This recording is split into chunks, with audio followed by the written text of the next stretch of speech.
people in the room. Heart share tap, heart share tap, heart share tap. Okay, for those of you that don't know or just need to be reminded, because maybe you forgot, I don't know. I am Marika Goolsby. I am a former foster youth and adoptee. I wrote a book, my memoir about my time in care. It is A Flower Called Orphan Girl. It is available. Oh, thank you. It is available everywhere books are sold. Get your copy. It's important in order to know about the system is to listen to folks that have been in it. Listen to those of us with lived experience that have survived it. So, and I think this is true for all parts of the constellation. So within foster care and adoption, there are foster youth, former foster youth, adoptees, foster parents, adoptive parents, birth parents, social workers, CASA workers, case workers, attorneys, family court judges. All of those pieces make up the foster care and adoption systems, like child welfare services, child family services, and the people that are within the system aren't necessarily running the system. Like, they're in it but not running it. There are people on the outskirts that run it, like shareholders and politicians, and these are the people kind of pulling the strings and telling the people in the system what they want them to know to keep it going a certain way. That's what we're up against. And it is my humble opinion that nothing will change until we are all talking to each other with the same goals and making the same demands of the system. So that's why today I am creating a space to center the voices of foster parents. Oh, hold on. You know what I'm missing over here? Here it is. There it is. Okay. So that is the point today, centering the voices of foster parents, because foster parents are often, hey Lala, welcome in, are often deliberately infected with Hallmark syndrome. So to me, there's people that become foster parents for the wrong reasons, and then there's people that become foster parents for the right reasons. And there are some foster parents actually in it for the right reasons, doing the right things, doing the best that they can to be trauma-informed, child-centered, focused on reunification, just really understanding their role is to be a safe space for a child while their biological family is getting whatever they need to do together to be able to parent again, to be able to have them back. That's what I call, yay, thumbs up. And of course, there are horrible foster parents that just are in it for the money, or in it because they see the foster children as the help. Or there's some that are in it because they have, what do they call it, religious psychosis. And, you know, a voice told them that this is what they're supposed to do. Then there's people in it for the wrong reason because they have sick perversions around children and really shouldn't be around children ever. I'm not talking to none of the people that are in it for the wrong reasons. I'm talking to the foster parents that are in it for the right reasons, attempting to do the right thing. That's who I am attempting to connect with and reach out to. Because in order to be a successful foster parent, in my opinion, hey, welcome in. Welcome in, Victoria and Black Pixie. And did I miss anybody else? So yeah, that's the way I'm seeing it. You need to be child-centered. You need to be focused on reunification. You need to be trauma-informed. And there are some people that do that maintain connection with bio family as much as possible when it's safe and appropriate, that they're willing to do that extra legwork, which to me should not even be seen as extra legwork. It should be an automatic.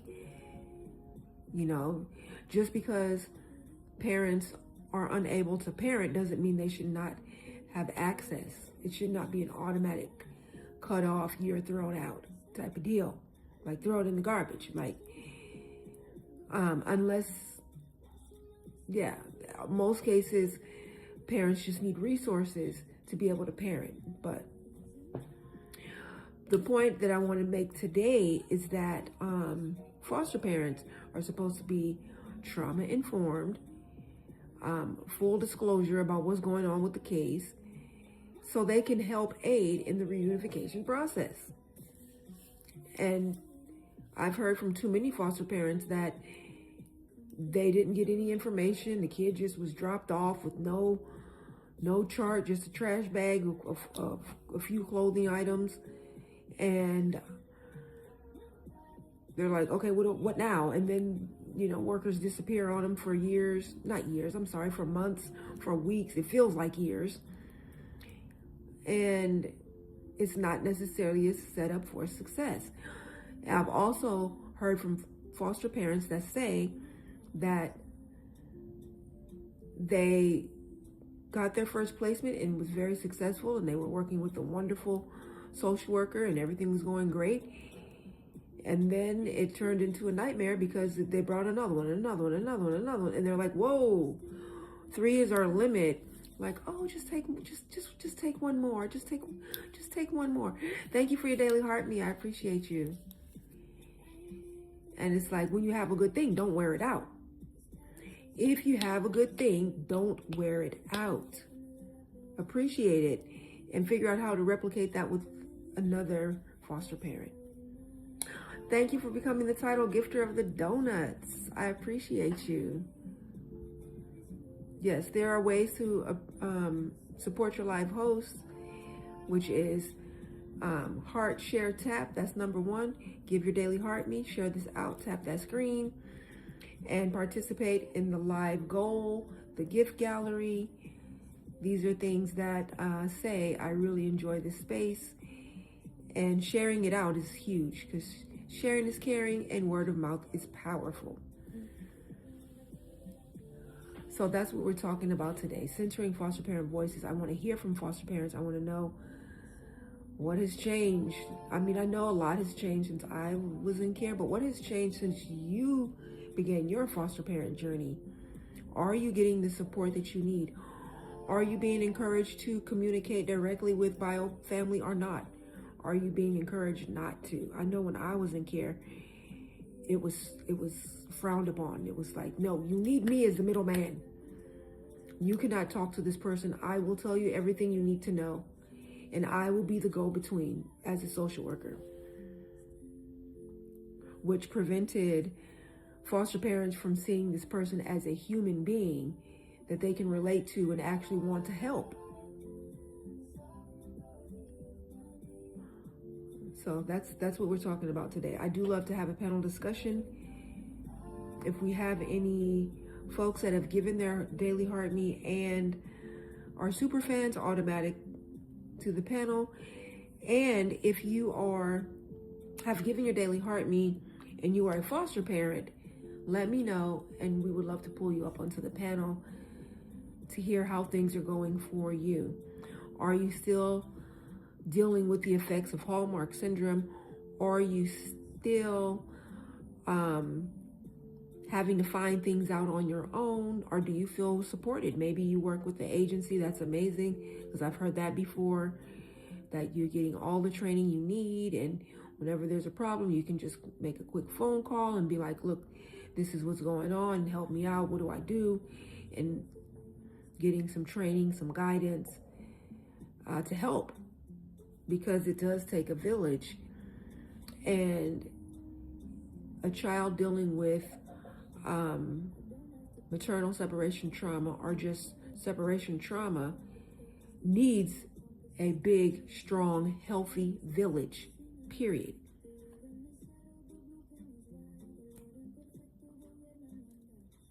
So for those of you that don't know, Marika Goolsby here, former foster youth adoptee, talking all things foster care and adoption, Monday through Friday, 5 p.m. Pacific Standard Time. Today I pushed that go live button at 5:08. And that's very good for me. Hey, welcome in. Welcome in. If you are a foster parent, let me know in the chat.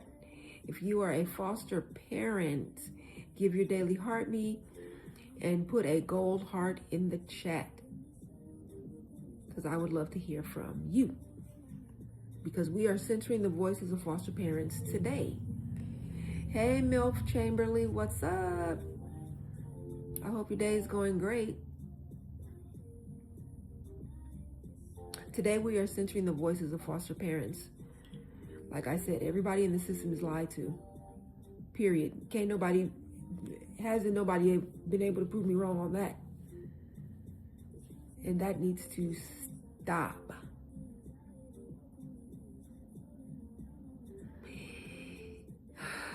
Deep breath. So that's what we're talking about today. Like, what is the foster parent experience? You know, Advocate Awareness, thank you for tapping that screen. Welcome in. I think it was like last year, maybe 2 years ago, that I saw a billboard in my neighborhood that said, become a resource parent. And I thought, resource parent, so I'll be helping a parent get the resources they need in order to be a parent. Hope things are going well for everyone in the chat. Yes, same. That's what I thought that meant. I was like, I could do that. I could help a parent get the resources they need in order to continue parenting. This is the way my brain was interpreting that billboard. Hi, Care Bear, welcome in. So I dialed the number, I left a message, and somebody called me back. And after talking to them, I was like, wait, what? I said, what you're describing sounds like being a foster parent. And the person was like, yeah, that's right. We're trying to change the name because of negative connotation. What? I said, oh no, I thought it was about helping parents get to resources.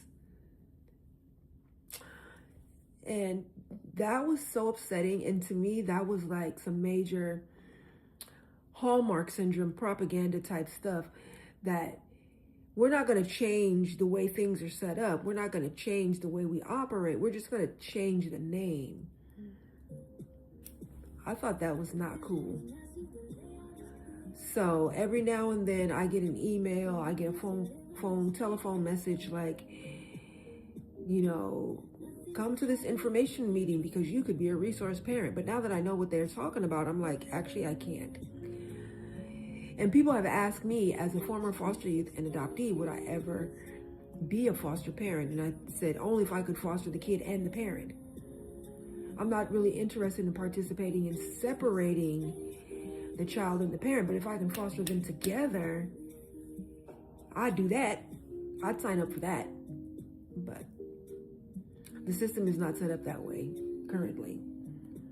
And that's a problem if you're asking me. I used to work at a group home for teen moms, and the whole goal was to support teen mom in finishing high school and figuring out her next plan of, are you going to college? Are you going to trade school? Are you going to get a job in an apartment? Are you going to, this is like, how are you going to transition out in a way that's healthy for you and your baby? I love that place for that reason. And we kept a lot of teen moms and babies together. And a lot of these girls I'm still connected with on social media. And I got to see them grow up and their kids grow up. And it's an amazing thing. But because the goal was to keep them together, I think in the 5 years I worked there, I think we had 3.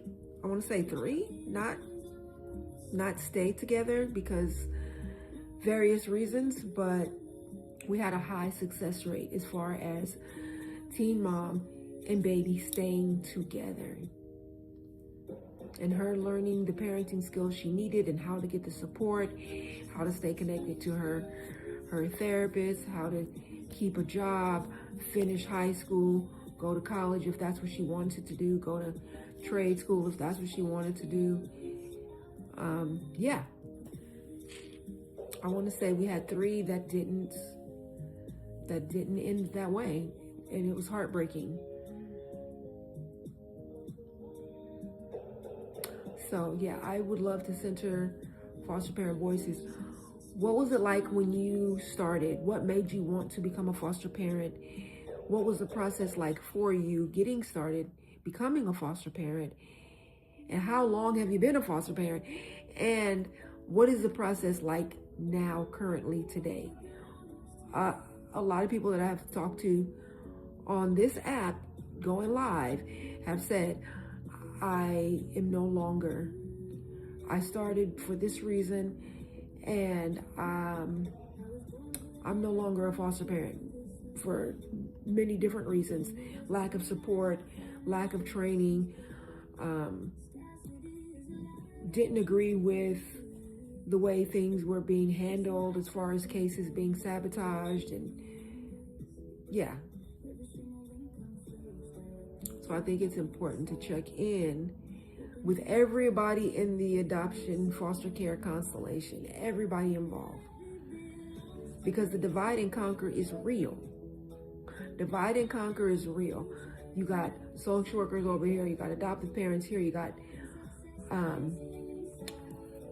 foster parents here, birth parents here, and everybody's like, it's your fault, it's your fault, it's your fault, it's your fault. When it takes a village, and the village needs to be working together. Care Bear said, I just tagged you in a video of a woman saying pretty much what you're talking about, that she's done. 15K, yay, okay. I did see some videos earlier today that I not duetted but stitched, I think, but I'm not sure if that's the one you're talking about. I'll definitely check it out after the live. I will check it out. Thank you so much for the shares. Let's keep it going. Let's keep it going. It was tonight. What are my stats? Victoria says, I love when people say, what are my stats? Your stats are as follows. Victoria has 4 comments. What? 139 shares, 2.2K taps. That is quality engagement. Quality engagement. I appreciate you. And I believe, aren't you a foster parent? That means you need to be on the panel. You need to be on my panel. I'll send you an invite. I thought so. Hello. Hi, can we get your intro, and then I've got some questions for you. My name is Victoria. I'm 44. I am a female, and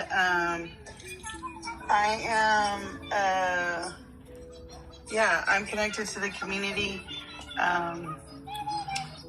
Through fostering and being a foster kid. Okay. So I got questions. My questions are, let me start your timer. Hold on, because everybody gets 10. Okay, so my questions are, what made you want to be a foster parent? What was the process to becoming a foster parent? What did you think it was going to be like? And what is it like now? I know that's a lot, right? Okay, so the first, can you do question 1 and then I answer it? Question 2. Okay, question 1. Why did you want to be a foster parent? I did not. I didn't. It kind of was a business proposal up front that caught my attention to do it. But my intentions in the beginning was not adoption, was just straight, let's try to, I even had the mother come live with us, and I tried the whole 9 yards, and I tried to do it differently, and it just turned out to where it's at right now. And now I do it because I see kids that The ones that I have, only the ones that I have are no family whatsoever across the board that have any interest in them. So, like, and I'm talking about they went through the family tree, they've gone through ABCD or whatever, and then these are children that usually are in facilities, and I like to bring them out of facilities and show them a home type setting. So that's where I am now from today is I kind of got my hands full right now. Like, I came back and got added more kids on, which is okay. And that's also part about being a foster. You never know how many you'll have. One day you'll have none, and the next day you'll have 10. So it just all is where it is. What was the other question? You kind of answered it, like, where is it? How was it when you started versus now?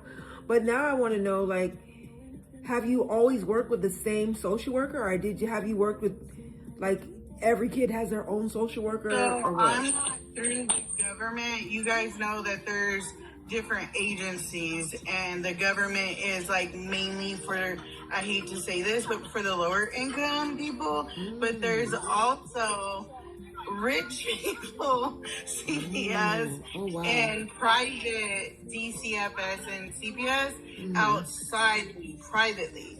And so I'm through private agencies all the way around. And so on the private agencies, it's a little bit more secure, and they're a little bit more, I know the difference of them 100%. So I've had the same worker the entire time, but I know that there's a big turnover in the state government facilities. But in my private, like, I have rich kids in my house. Wow. Yeah. So you've been working with the same social worker from day one up until now? Yes. Wow. Okay. And the same family. Oh wow. Okay. Yeah. Yeah, that is very different. Now, what advice would you give someone who was just thinking about becoming a foster parent? What advice would you give for what? I'm sorry. For someone thinking about becoming a foster parent. My best advice to anybody I advise everybody to look into it and do it.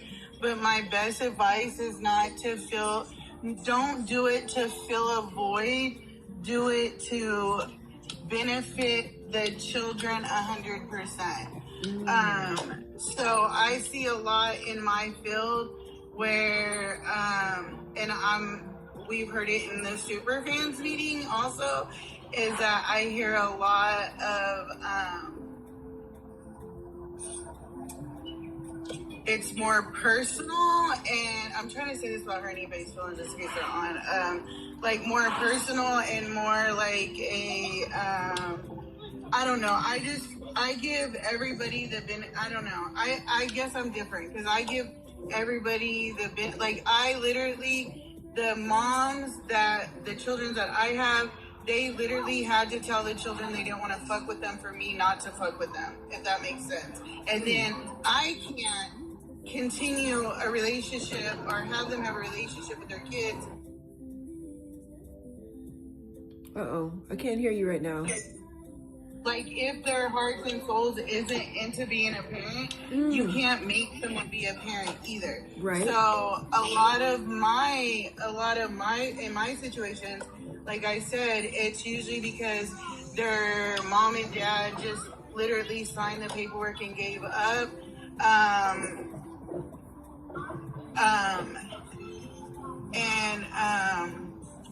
They gave up, or something has happened, you know what I mean? And yes. There's it hurts the children right now in the long term. And like I tell mine, like, it's not that I hate her, it's that I hate the fact that I have to pick up the pieces after you guys get done visiting. And that's where I draw the line at. You guys go and talk for a minute, okay? All right, thank you. You guys have free play. Yay, and we're gonna do the TikTok videos in a little bit, okay? Yeah. You guys do your dances? You guys gonna do your dances? All right. Okay. Just get away from me. Just kidding. Sorry, I've been at children's museums with these kids. That sounds so fun.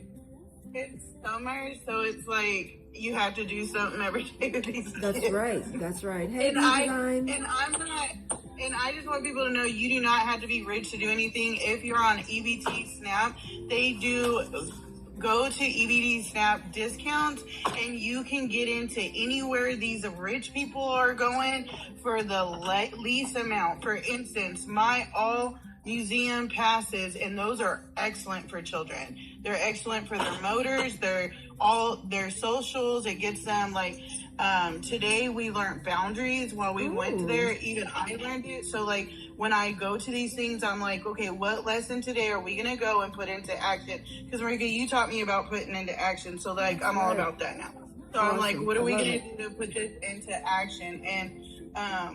And then we go and do it, because that's another thing that I want to advise people that are foster care parents or that are becoming foster parents. We automatically assume, because these are not our biological kids. And I'm saying this heart to heart. I have biological kids on top of foster care, so I feel I have a right to say this. So when these foster kids come into our home, we automatically assume that they know A, B, C, and D, and we don't fuck with it. You know what I mean? And so when an incident comes up, then we're like, oh my God, you're 8 years old. You should have known that. Well, they didn't come out their mama's vagina knowing these things. So we have to teach them, you know, like they were our biological kids. We have to take the time back and teach them. And a lot of these parents I hear, it kind of pisses me off because it's all about money, you know what I mean? And they're like, well, Victoria, you got multiple kids, how come you don't have money? Well, let me tell you where my money goes to every activity that you see coming in through my stuff that costs money. And guess what? That's their money. That's not my money. So they don't want to sit up here and get a new flooring for my house. That's not what the hell. You understand what I'm saying? Or what the hell I look like fixing my car off day income? Like, no, like people are like, I do got money. You absolutely right. But I don't. That's the kids' money. And I'm not going to do whatever I do with my kids' money. And everybody's different. You know what I mean? Yes. Everybody's different. That's just, I've talked on this before because it irks me. And I'm glad you do. And I'm glad you do. Because that's what I think a lot of people go in on, is they're like, every kid is different price range. So especially if I see a family that has, and I'm just being honest, I got 46 seconds to say this. If they go into, if they have more than one special needs child, I'm questioning their ability to 100% assist that one child, let alone multiple. And I want to know why you're doing multiple, because I am a biological parent to a special needs one, but then I also have a foster that special needs. And if I had both of them under the roof at the same time, it would be insane. Yeah, it would be crazy. I mean, hopefully you'd have help. That I would continue it is if there was money involved. And you can't tell me any different, because mentally, I'm in a moo-moo right now because I came home and was like exhausted from this week, and it's only Wednesday. And I gotta go in here and make dinner now. And I told the kids, I was like, I'm gonna be in a moo-moo, and you just heard me, get out of my car, go do one. And that was only 3. I got 12 of them in this house. Ooh. And they're not special needs though. They're right, but I would like to think if you had special needs, you'd have like and I a have nanny help, or something. So I do have a lot of children, but I have 4 adults that constantly are. There's never not 2 adults in my house at all times. Nice. So I love that too. Let me ask you one quick question. Let's give you 1 minute. Care Bear said, "What does it mean to have rich kids?" Some people don't get that part. Yeah. Talk to Matt. I'm on live. Talk to Matt. I'm on live. Talk to you later, D Designs. Oh, here. It's right here. Sorry. What is it? I'm sorry. What was it? The question? The question was from Care Bear. What does it mean to have rich kids? What does that mean?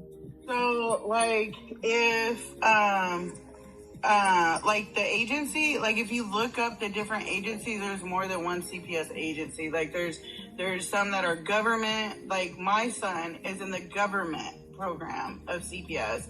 And so they have, some that these rich folks are in, like these higher class people that are very wealthy, they have children and CPS or whatever, but it's a different agent. I don't know why. Y'all have to look into that because I think so too.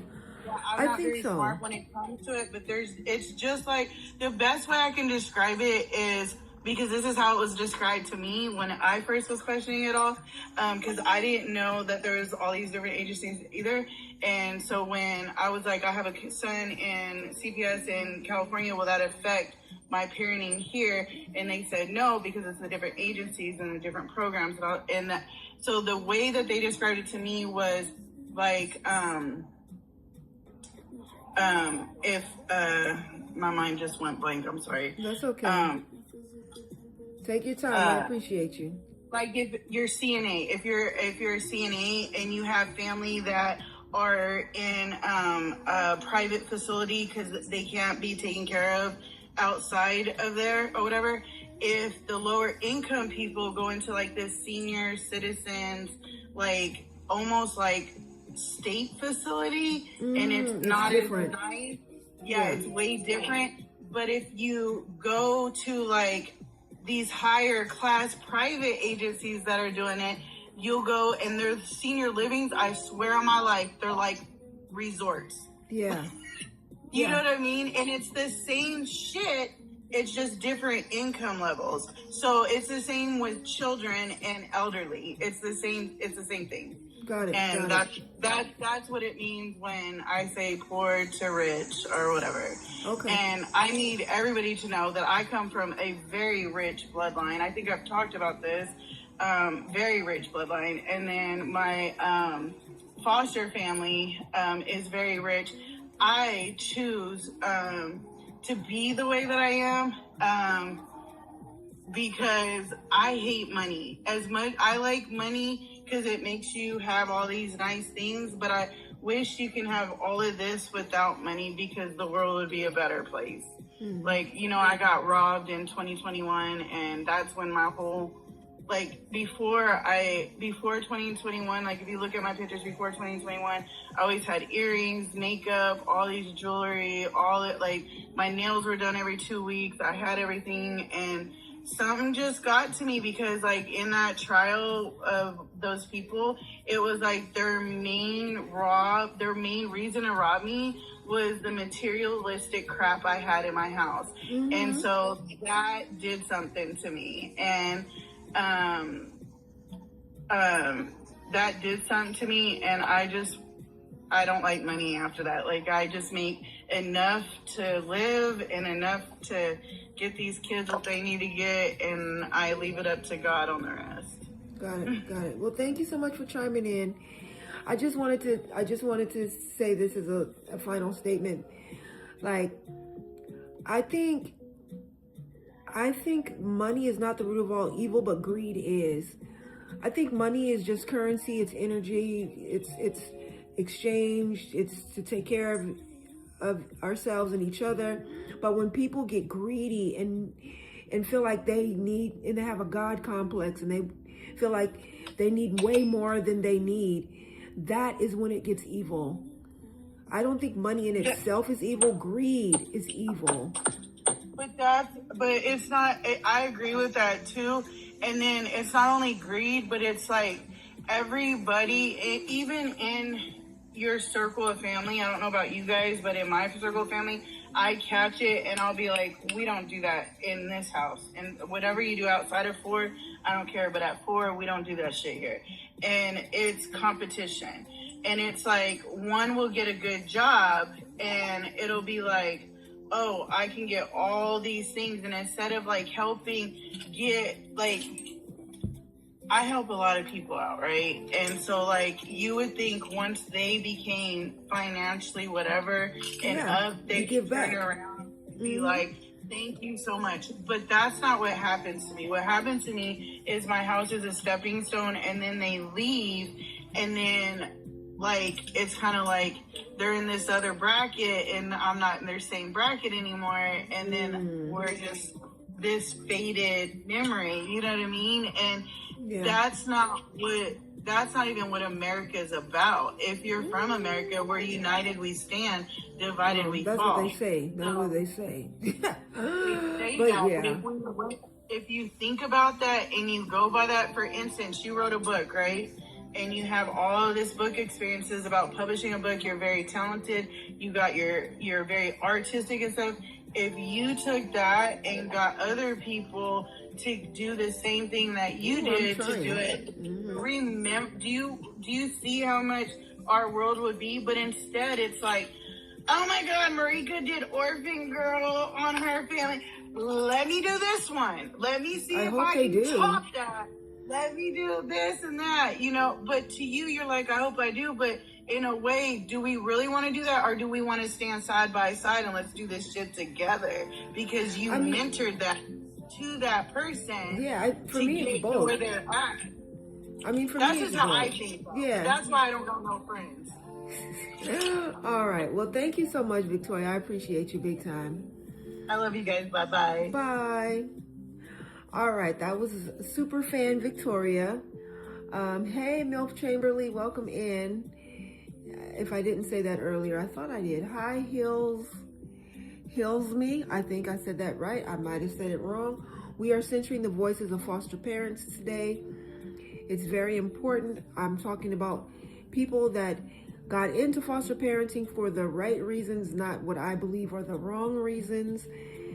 To me, the right reasons are really want to help a family stay together, get back together, meaning focusing on reunification and family preservation, knowing that they need to be trauma-informed, child-centered, and that they actually really are, knowing that they need to do the legwork to stay connected with the children's bio family to see who the healthy, appropriate people are to stay a part of their life instead of just this split off, divide and conquer type of deal. People that are in it for what I believe are the wrong reasons, to grow their own family, to focus on separation and having all the judgment for the bio family and just automatically assuming that they are bad and wrong, that are only in it for the money, that are only in it for their sick perversions. And you know what I'm talking about? So I'm not talking to them. I'm talking to people that are in it for the right reasons. People that are in it for the right reasons, doing good work with children and families, need to be supported, need to have the best training, need to be celebrated. Like, yes, how many families were you able to reunite? Like, as a foster parent, have you ever been asked that? How many families have you helped reunite? Right? I think that's an important thing to know and be able to say. Like, I have fostered 36 and I was able to help more than half with reunification. Like, to me, I would be like, bravo. So that's what we're talking about today, centering the voices of foster parents. I'm curious to hear what made you want to become a foster parent. What was the process of becoming like for you? And Dee said, we have reunited 3 of 3. That's what I'm talking about. Thank you so much. I appreciate you for that. And Ma Marie, welcome in. So yes, I appreciate that big time. If you are a foster parent and you want to come onto the panel, please do send your daily heart me and let me know. I'm a foster parent. I would like to chime in. Send a guest request and I'll bring you up. Pit Boss, foster 10, reunified 7, adopted 3 because no family. Thank you. Thank you, Pit Boss. That's exactly what I'm talking about. That is what people should be celebrating. But instead, I feel like foster parents that are in it for the wrong reasons celebrate how many they adopted. To me, that's celebrating how many bio families failed or didn't make it. So yeah, that's, in my opinion, that's what we need to be celebrating. Like, how many were you able to get reunited? See, that's just a little shift in focus. Especially since foster parenting is supposed to be a temporary solution to a temporary problem. Fostering has been one of the biggest blessings in heartache for the children and the bio. Exactly. I think I'm gonna pin that comment because yeah. Let me see. I know how to do this. Here we go. No, I'm not seeing it right away. Do I have a moderator in the room that can pin that for me? No? Maybe. Huh, strange. I'm not seeing it. All right, well, anywho, yeah, I really do appreciate that comment because it can be, and you know what? And to me, that's proof that what I would call D, a good foster parent, because I've heard foster parents say fostering has been a blessing and a heartache because a blessing because they got to adopt and grow their family, and a heartache because someone was able to step up and parent again, and it was so hard to say goodbye, and it was so heartbreaking for them to have to go back. And it's like, you got this all backwards. This was not for you. This was for you to help a family that needed help to be able to continue to parent. Thank you for the follow. I will follow you back, V. Boom, done. Well, I requested. I think you have privacy settings that you have to approve. All right, hey, Lisa Torres, welcome in. We are talking about censoring foster parent voices. I do want to hear from foster parents. Why did you become a foster parent? What made you want to become a foster parent, and what was that process like? What type of training did you get? How were you prepared for your first placement? How long did it take for you to get your first placement?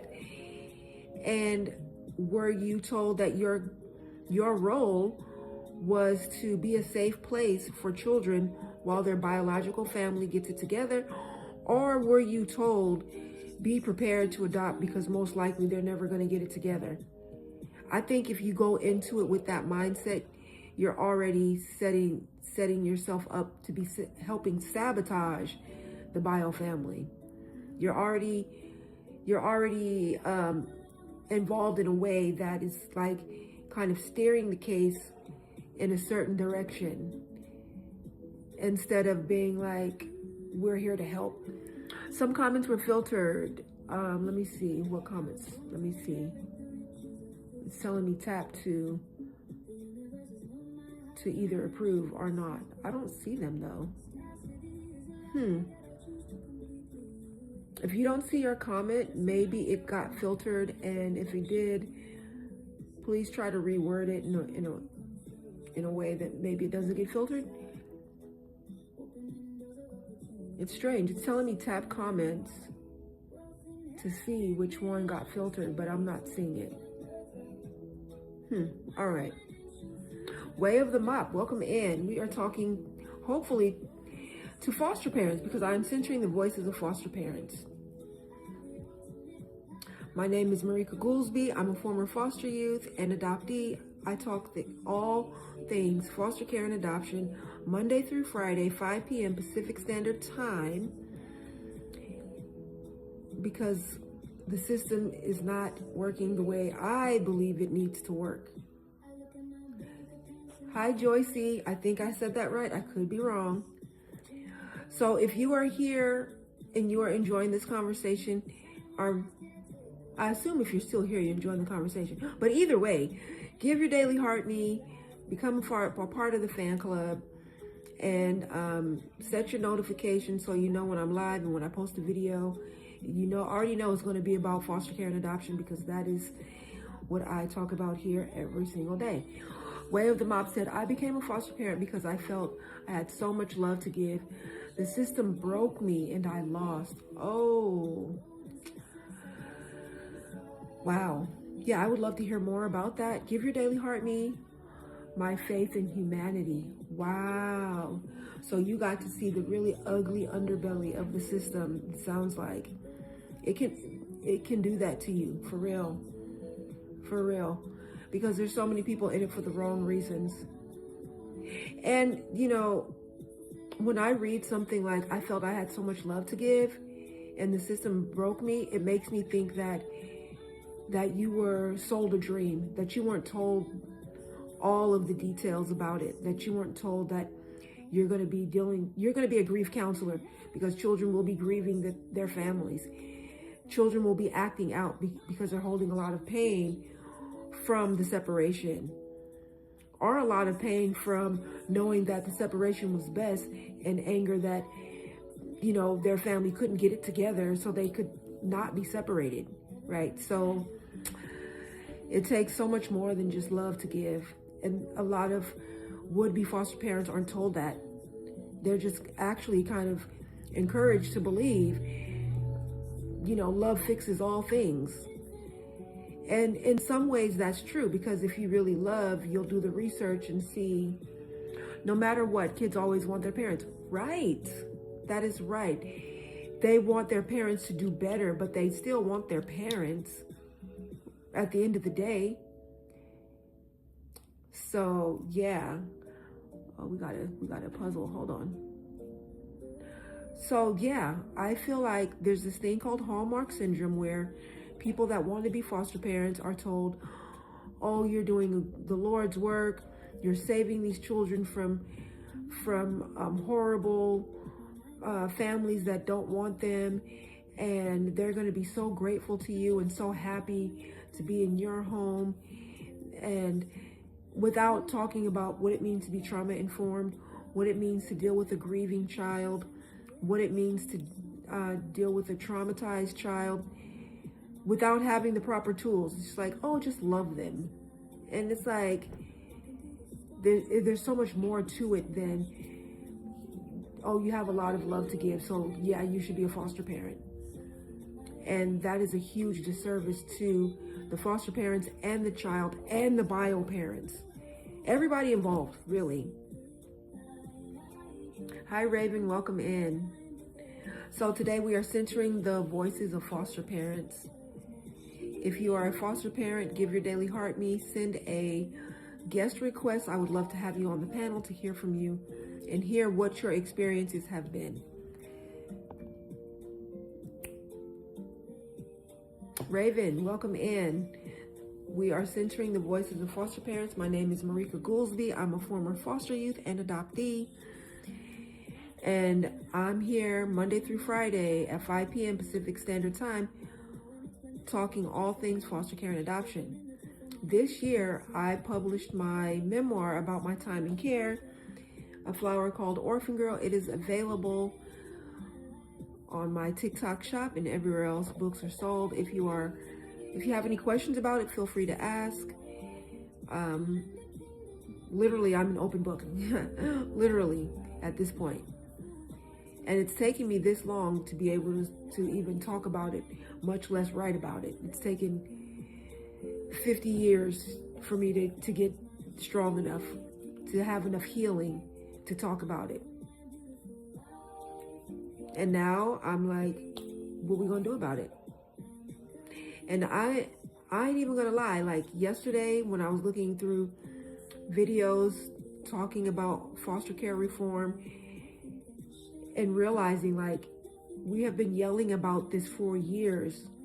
We have been screaming about this for years. It can really, I think I really started to feel like, oh my God, like I'm just one more voice in a sea of many.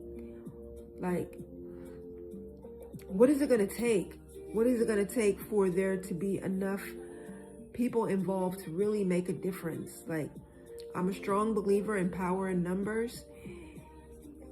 and you only need like a critical mass to really create change. When are we going to hit that critical mass? When? I hope this year. Today? How about today? And it's going to take everybody involved. It's going to take foster parents. It's going to take adoptive parents. It's going to take birth parents, our bio parents. It's going to take former foster youth. It's going to take adoptees. It's going to take current foster youth. It's going to take social workers who are in it for the right reason, attempting to do the right thing. It's going to take attorneys. It's going to take family court judges. All of us need to come together to educate the public, to build this critical mass to demand change. Way of the Mop said, if I ran the foster care system, I'd put every resource to help families. I love that. Thank you. Because most children that are removed from their families, they just need the resources to be able to stay together. Most of them. Yes, there are a few. There are some horrific cases of abuse and neglect, where the best thing is for the children not to be parented by their parents. But is there a family member that can step in and take them? If not, then go to foster care. But we can't hold out these few horrific cases as the blanket for all cases. And I think that's a huge problem. We really need to separate out these monster cases versus a family that just needs resources, because there is a difference.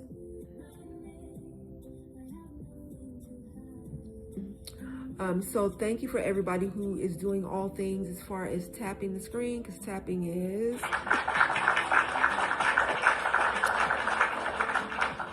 clapping. So let's keep our taps and shares going up. Sharing is caring, and word of mouth is powerful. So let's keep it going up, up, up, up, up. Way of the Mop said the damage done to children by removing them is atrocious. Ask me how I know. Ask me how I know. I lived it. I'm still living it, actually.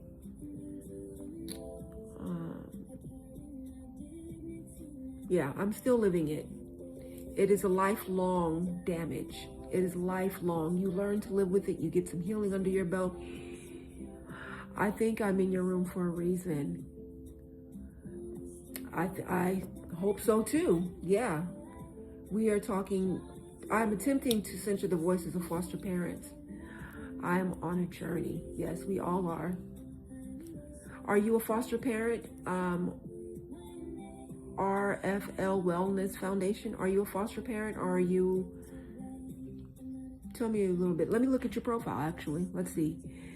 RN Death Doula, Bridge Builder, creating space where people feel seen, heard, and remembered.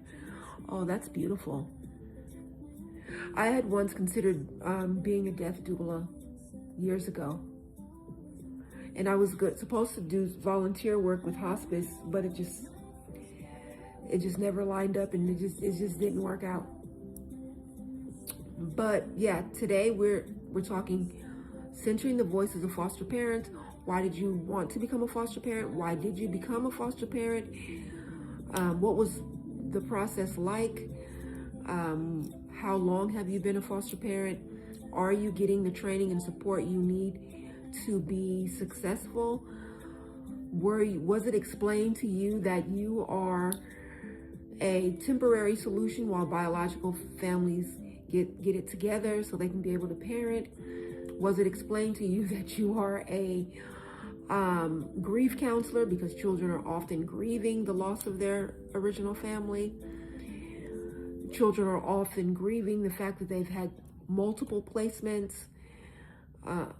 Was it explained to you that as a foster parent that you are a bridge builder? I think I just saw that on screen, between the biological family and the child, to say, okay, maybe parents aren't well enough to parent, but you can have visits, you can have phone calls, but I'm parenting you for now. Like, or was it put out there to you that, oh, you should totally be prepared to, oh, thank you, Sarah Latifa, for your daily heart me. you should totally be prepared to adopt because they'll never get it together, which to me is a setup for sabotage. Okay, I saw RFL Wellness Foundation. It's amazing. I am opening homes for out-age foster care youth. Wow, okay. My heart was touched. Yeah, because sadly, and that just shows you how many people get into fostering for the wrong reason. That as soon as the check is cut off, okay, see ya, bye. It came to me in a dream. Wow, okay. Yeah, so many are like, so what do I do now? I don't know, you're 18, figure it out, you're an adult. It's like, what? And you know, some counties and some agencies in some states have extended the check past 18 to kind of prevent that, to try to encourage foster parents to keep the child until they are in somebody's college or have a job in their own place or something, instead of just kicking them out to the streets, which is just so cold-hearted. So however you come to this, I just hope you come to it with eyes wide open, knowing I need to be trauma informed, I need to be child-centered, doing what is best for the child to set them up for a successful adulthood.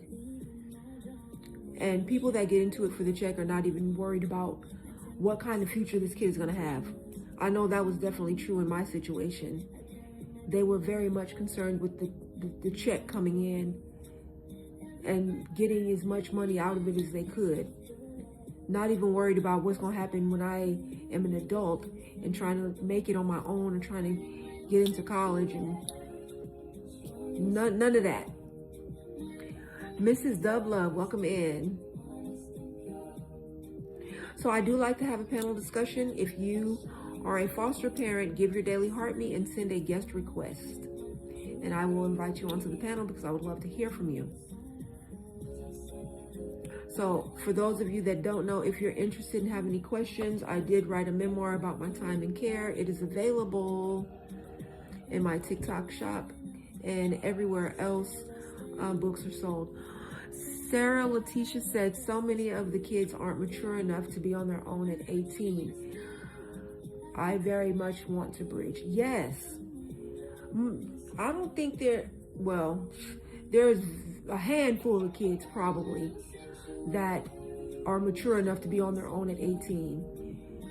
Oh, you're welcome. Mrs. Dublove said, we spend significantly more each month than our stipend. You will be shocked how few foster parents do that. Now, I've been lucky enough to meet some in this space, but for the most part, that is not the case. I met them. Say more. Way of the Mop says, is it available on Audible? No, not yet. That has been a challenge for me so far. Producing an audiobook is like triple the cost of producing a hard copy. So that has been the challenge.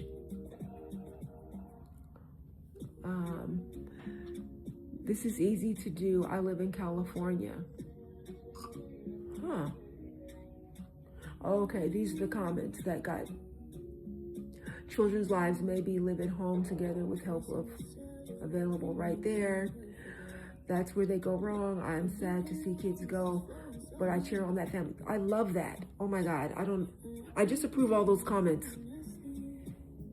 All right, cool. Yes. Yeah, you have to be like, I'm happy to see you go. And if you like maintain that connection, keep the bridge intact. Expensive is what you're talking about. I mean, I'm not even talking about just expensive. I'm talking about like the fact that your brain isn't even fully developed until you're 25. What about that? Like, not even counting how much it costs to live, and an 18-year-old that doesn't have work experience and barely graduated high school, like what kind of job are they going to get to be able to support themselves? Like that's one problem. But the other problem is your brain isn't even fully developed. Sarah Letitia said, same. The stipend is basically lunch money. I don't understand why they would do it for the money. Because it depends on where you are and what type of child you have. Apparently, the more problems, behavior problems, emotional problems, medical problems a child has, the bigger the stipend is. So you'll have people warehousing children, meaning, I can fit a bunk bed in every corner of my house and say, I got space for another one because it's going to be another check. All right, so let me see. Some have no intention of doing anything. Do you mean the children that age out, or do you mean the foster parents that are getting the stipend and using them for their own self? STR workers. Okay. Yeah. That's definitely what I had to deal with growing up. Someone who was definitely in it for the money and for their perversions. We call them rack and stack houses. Not sure why it's even out. Right. It is allowed because social workers are being pressured to just place them somewhere. So then they're then complacent, and I know you have 6, but you do have a bedroom. That's my sewing room, but it could be a bedroom, but that's my, it is very sad. My foster daughter is now 31 and is coming home next week for a visit. My home will always be beautiful. That is beautiful. That's exactly what I'm talking about. Instead of being like, well, you're 18, goodbye. Never call me again in life. Figure out life. See ya. And I grew up with people that happened to. Overwhelmed. Yeah. Try and try. Facts. Way of the Mop said home. She reunited with her mother, but it didn't last. I'm sorry to hear that. And that is the truth. If you help a child reunite, I feel like they will always remember that and always love you for that. And if you maintain that bridge and keep that connection, if things don't work out, they'll know they have a safe place to go back to. And if things do work out, they know they have someone that has been there from day one and can celebrate with, right? So to me, it's a win-win. My youngest is 18 and not ready. No, of course not. At 18, no. Very few people are ready to move out and be on their own at 18. Very few. Most people, even when people move out at 18, they still need to have that little safety net. Say, I miscalculated my pay and my rent is due. I'm like $200 short. I miscalculated, or, this thing is busted and the landlord's not fixing it. And yeah. I just learned about a syndrome called POTS. Are you aware of it? No, I'm not. I don't know the syndrome POTS, but I can do a quick search. POTS syndrome, is this, let me see.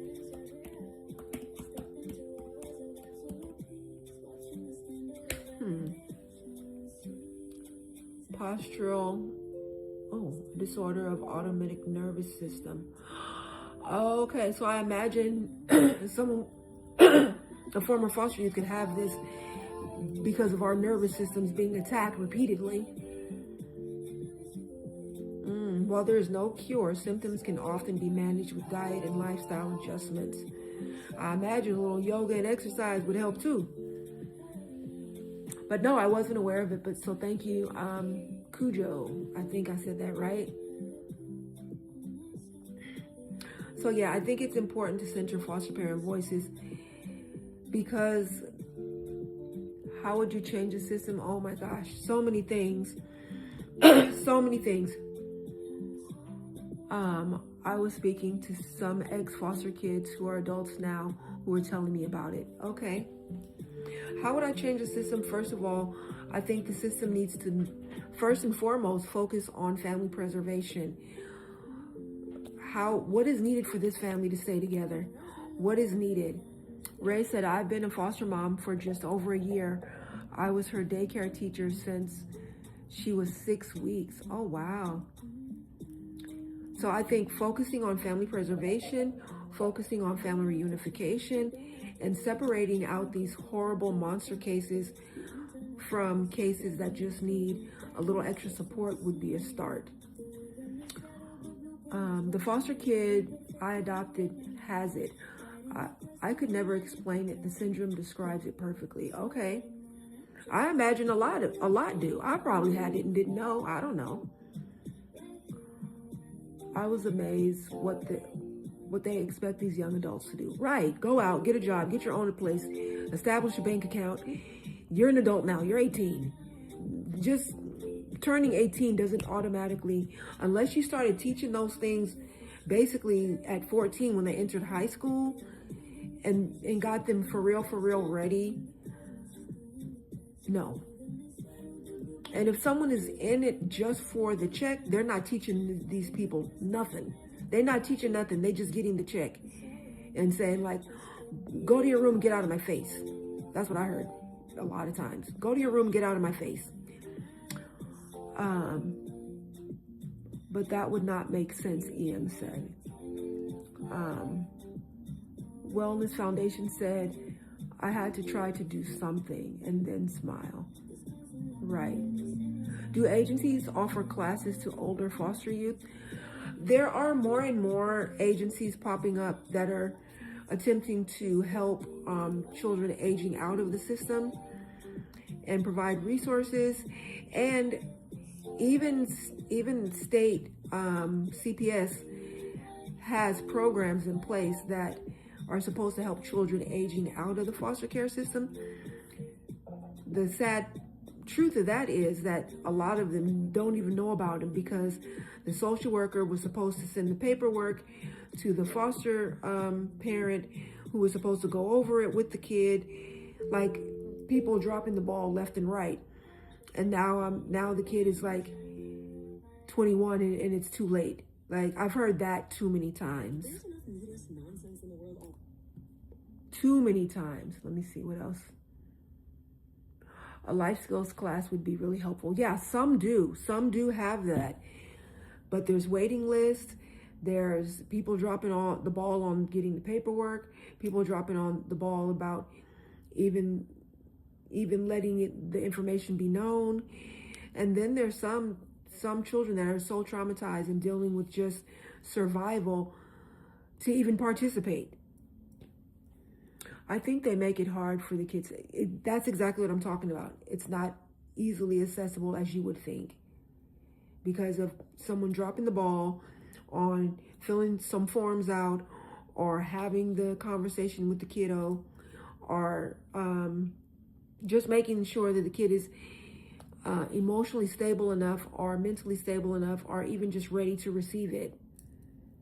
Because if I'm filled with rage and anger and trust issues, how you expect me to just move into some dorm with around a bunch of strangers that I don't even know and be successful?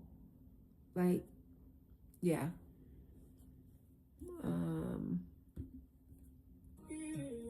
Like, it's just not gonna happen.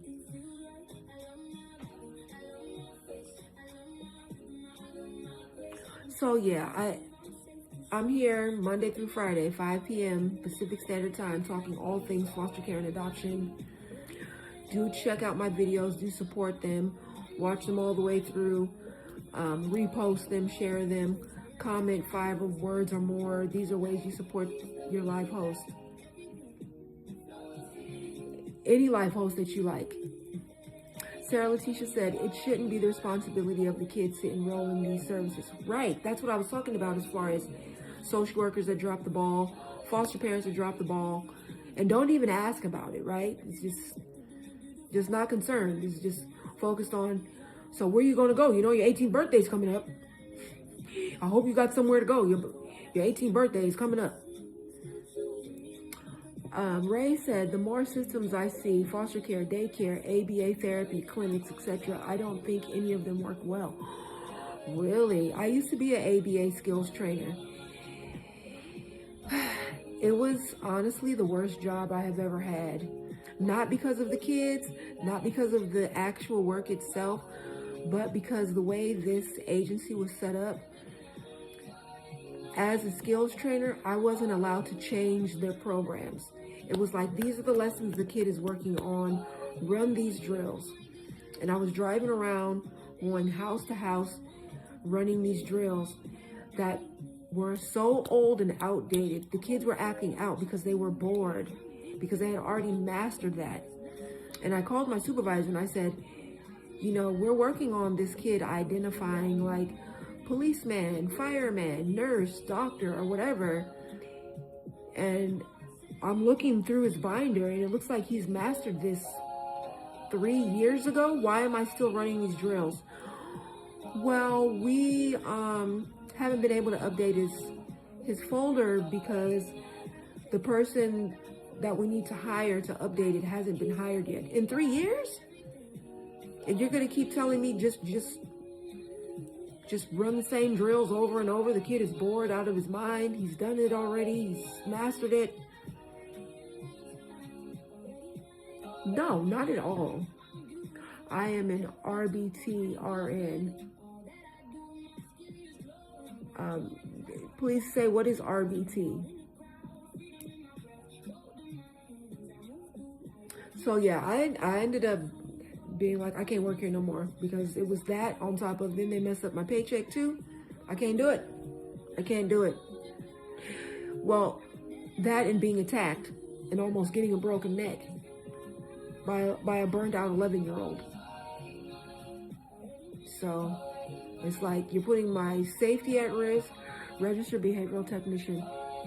Okay, yes, that was the person that was supposed to be updating the folders. And because I wasn't a behavioral tech, I couldn't make any changes. I was supposed to just keep running the same.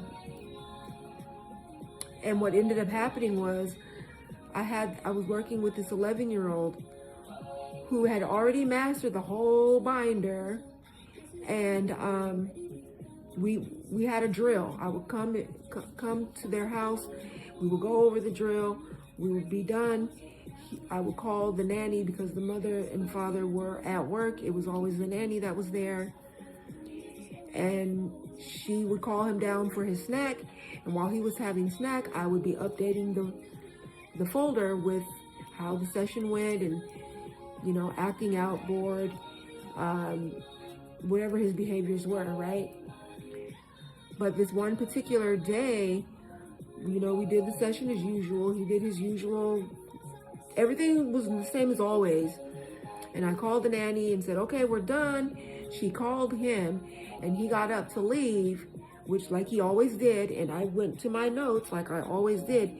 But what I didn't see is he turned around and came running at the back and grabbed my hair and just pulled with all of his strength and weight. And I really thought my neck might have been broke. And I called the supervisor and I was very angry. And I was saying like, this is dangerous. Like that we're running these drills to the point that this kid is frustrated. And now he's been acting out and now I'm hurt. And she was like, oh yeah, never turn your back to him. So he's done this before to other skills trainers. And I was like, are you kidding me? Like, that's nowhere in the notes. Who was supposed to tell me, never turn your back to this kid? So I was like, yeah, I don't work here no more. I don't work here no more. Let's see, that would be a BCBA. They have a master's. Oh, yeah. Yeah. And I thought maybe that was just that organization. Maybe I would get a job with a different one and have a different experience, but it just never happened.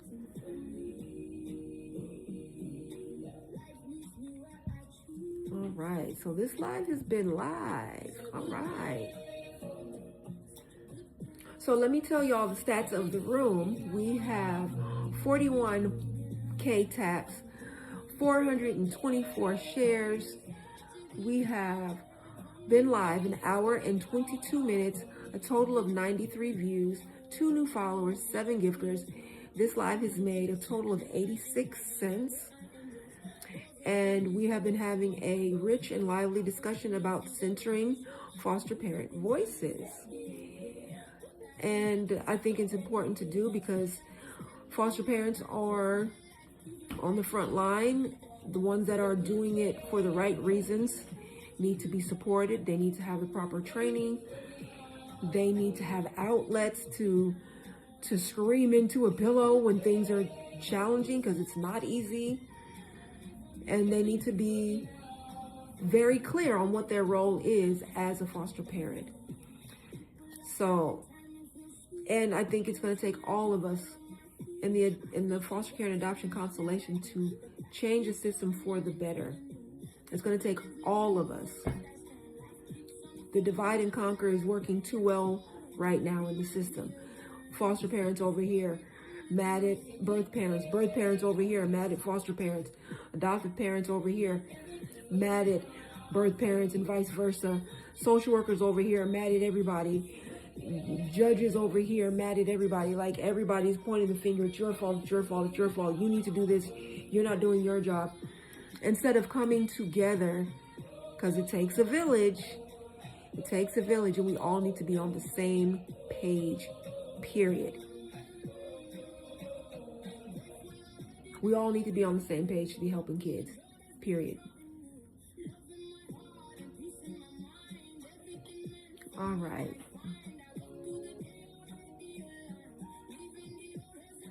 So we are going to be ending literally in about 6 minutes.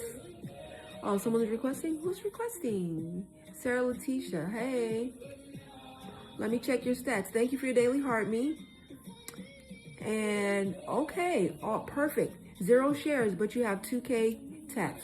So yes, you are invited.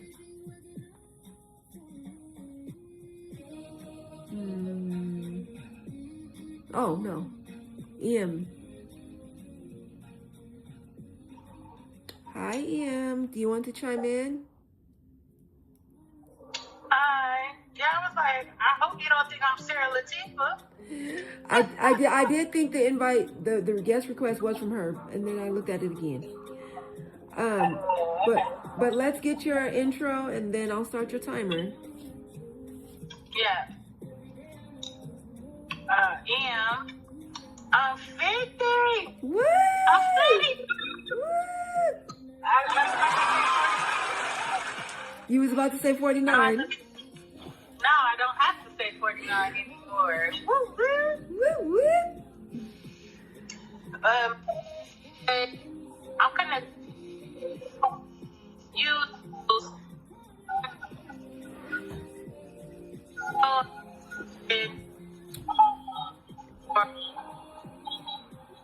Trouble hearing you. Oh. Is it better now? Yeah. Okay. Should I repeat anything? What's that? Should I repeat anything? Yeah, all I heard is that you're 50 now. And then I heard, oh, wow. I'm connected by, and then it trailed away. Being married to the host, you, learning about foster care and adoption, and through the panel and the discussions here. And yeah, that's it. Okay. Let me start your timer. You're going to be our last speaker. Okay. So for me, I'm just listening to the discussion, and I'm like, did I forget my train of thought? I don't know.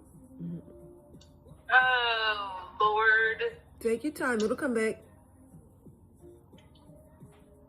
So I know that it was a lot of talk about the money And I had wrote in a comment when you had spoke about answering a question on what would you do, right, to change the system. And the first thing that you mentioned was the family preservation. And the reason why I had put in the chat is that won't work is because of the money.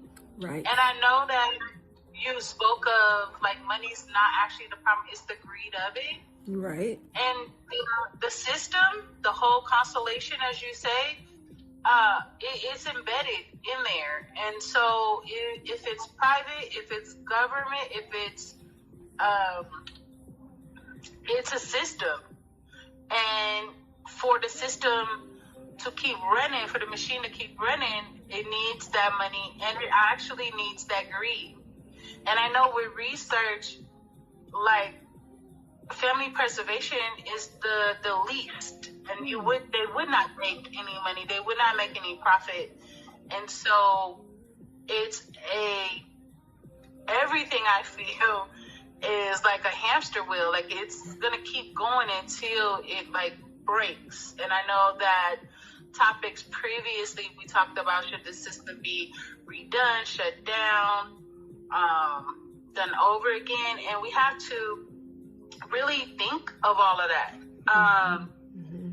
Think about, because I know when I heard Victoria speaking about like the rich versus the lower income, and it's still, like, I feel it's still a system where it's probably on one hand of who still runs like all of that, right? So they are the ones that keep it going, and then you have all of the workers, right? It's no matter how high up, they're still a worker, unless they're one of, like you said, like the interest parties, the ones that have the stock in it, the ones that actually own it. And we don't think about that, because what is the actual product is the child, and once it becomes theirs per se, they have to make something off of it. And it's a whole system, because parents can lose their child for anything, little things, for anything. It could be a vendetta. It could be a personal vendetta, let's just say, with an officer and a whole family. It doesn't matter. And a lot of people on the outsides that are not in these systems or understand how they work, and, you know, not even just on the adoption side, you know, having the Hallmark system, but the actual ones that, like, make votes, the actual ones that adopt and foster, a lot of them don't understand how the actual system works. Right. And again, the child is the one that should benefit. The child is the one that should go into a good home, like when they're born, but that's not always the case. I feel every parent needs a parent class. It doesn't matter. And even if you already have children, every time you have a baby, you should have some type of parent class, because the different years change, the way the children's developments change. And, you know, so then if an actual birth parent needs a parent class, then it definitely, for a foster or a adoption, and let alone, like, we have so many predators and pedos that do the work with the children. Yes, it's crazy. And they're supposed to have like trainings too. They should not be exactly. in there. And so, like, I know I just went over like a whole spectrum of things, but these are the things that I feel, and I'm not even like personally in it, that I feel that people just overlook, because it's too much to understand. And then again, you still have this like innocent child. Like, is up here. You have like maybe multiple people fighting for them, multiple people abusing them, multiple people like just all in their lives, and then everyone claims to want to do it in the best interest of the child, and a lot of times they don't even ask the children, Right. or they don't pay attention to the actual child of what like their needs are, because maybe they can't say it to you, or maybe say it and understand what they actually need. But it's ways to see it if you understand children. Right. When you act in, when you learn something new and it's not a positive, then where did you learn that from, and who were you around?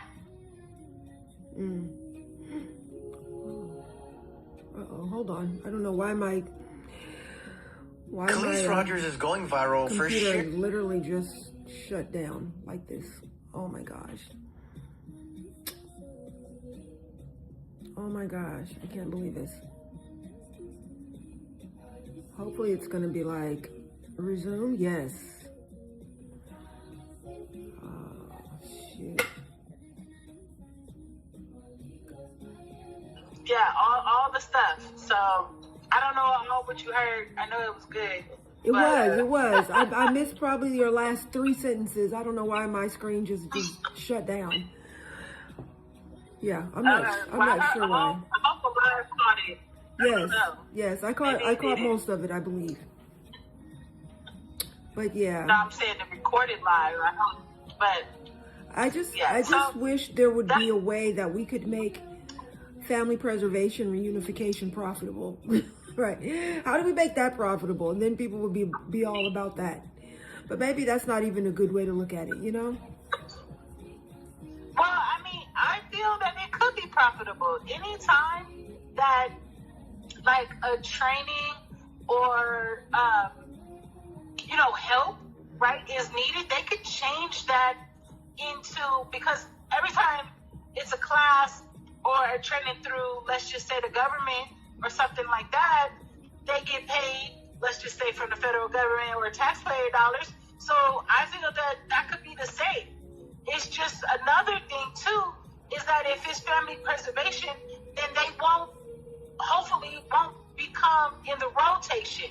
It's probably what they are like thinking about. Like if they get to the family's doing good, then that child and that family won't come back into the system. And I know that it's been generations of people in the system, and so then I feel like maybe that's another way that they're thinking that it can't be profitable. But if they just switch it up, I feel, on the actual trainings and whatnot, I mean, they probably already do charge like a lot of money for that and have whatever trainings and resources that they do have for parents.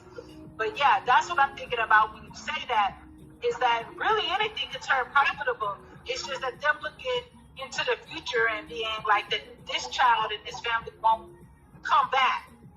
Just like with incarceration, the reason why they set you up for success once you come out after you did your time for the crime, right? Mind you, because that's what it's supposed to be, and rehabilitation.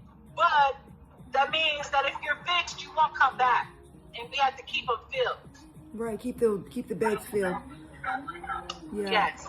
Aaliyah Michelle, 1977, said,